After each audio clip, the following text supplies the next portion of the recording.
दोस्तों, जो जान देने तक वफ़ादार है वो ज़िंदगी का ताज पाएगा। तो दोस्तों, आप लोगों के लिए भी चॉइस है, जो जान देने तक वफ़ादार है वो ज़िंदगी का ताज पाएगा, और जो जान देने तक कुछ भी नहीं कर रहा, सिर्फ़ दुनिया ही को देख रहा है और बेईमानी में ही खुबा हुआ है, तो दोस्तों वो दुख उठाएगा। और जब इंसाफ होगा तो दोस्तों उसके लिए बहुत ही, जो आखिर तक मरते दम तक बेईमान है, उसके लिए बहुत ही दुख की बात है।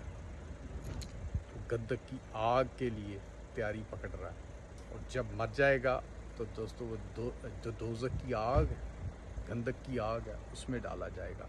तो उसमें डालने से अभी भी आपके पास टाइम है। बचना चाहते हैं तो मसीह और जीसस और गॉड को कबूल करें और ईमानदारी से चलें और पैराडाइज़ की नेशनलिटी पाएँ। Praise the Lord. जय